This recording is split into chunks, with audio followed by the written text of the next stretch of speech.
பணத்தாசை பிடிச்சவன் இளையராஜா. பாடல் உரிமை யாருக்கு சொந்தம்?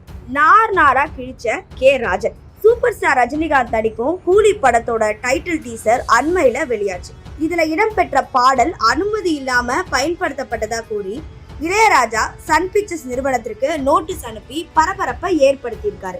3 நிமிஷத்துக்கு மேல ஓடிய இந்த டீசர்ல இளையராஜா இசையமைத்த தங்கமகன் படத்துல இடம்பெற்ற பாவா பக்கம்பா பாடலின் இசை இடம்பெற்றிருக்கு.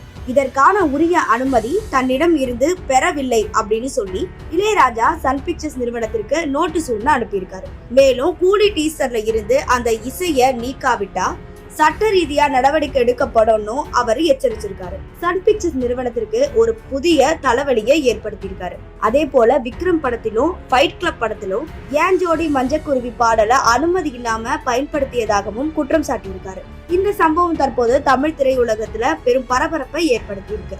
அதே போல வைரமுத்து இளையராஜா மோதலும் பயங்கர விவாதத்தை ஏற்படுத்தியிருக்கு. இசை பெருசா மொழி பெருசா என்பதுதான் இப்போ பாத்தீங்கன்னா இணையதளத்துல பேசும் பொருளா மாறிட்டு இருக்கு. இதுல என்ன சந்தேகம்? இசை எவ்வளவு பெருசோ அவ்வளவு பெருசு மொழி, மொழி எவ்வளவு பெருசோ அவ்வளவு பெருசு இசை. இதை புரிந்து கொண்டவர்கள் ஞானி, புரிந்து கொள்ளாதவர்கள் அஞ்ஞானின்னு பேசியிருந்தாரு. இணையத்துல பலரும் கவி பேரரசு வைரமுத்து இளையராஜாவை தான் சாடி பேசி இருக்கான்னு சொன்னாங்க. அதற்கு பதிலளிக்கிற வகையில தான் இளையராஜாவின் தம்பியும் பிரபல இசையமைப்பாளருமான கங்கை அமரன் ஒரு அறிக்கையை வெளியிட்டிருக்காரு. அதுல வைரமுத்து ஒரு மிக சிறந்த கவிஞர் என்பதுல மாற்று கருத்து இல்ல.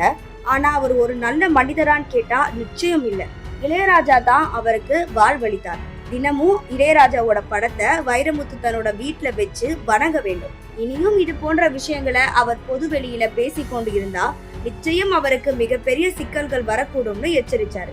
இதனை அடுத்து கங்கை அமரனுக்கு எதிராகவும் வைரமுத்துக்கு ஆதரவாகவும் இணையதளத்துல பலரும் பேச தொடங்கினாங்க.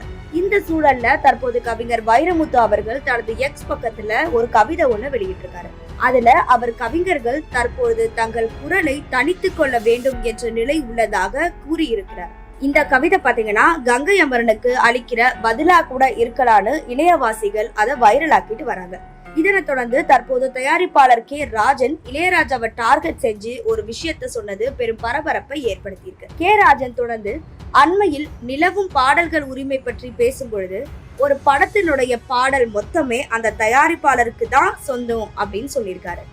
ஏன்னா கதைய நாங்க தேர்ந்தெடுத்தோம், இயக்குனருடன் பேசி கதாநாயகனுடன் பேசி பிறகு இசையமைப்பாளருடன் பேசுகிறோம். இயக்குனர் கதைக்கேற்ற சூழலை சொல்லி அதற்கு ஏற்ற மெட்ட இசையமைப்பாளரிடம் இயக்குனர் தான் வாங்குறாங்க. இயக்குனர் சொல்ற வேலையை தான் இசையமைப்பாளர் செய்யணும். இசையமைப்பாளர் தன்னிச்சையா தன் இஷ்டத்திற்கு எதுவும் செய்ய முடியாது. 10 டியூன் வாங்குவோம், சில நேரத்துல 25 டியூன் கூட வாங்கி தேர்ந்தெடுப்போம்.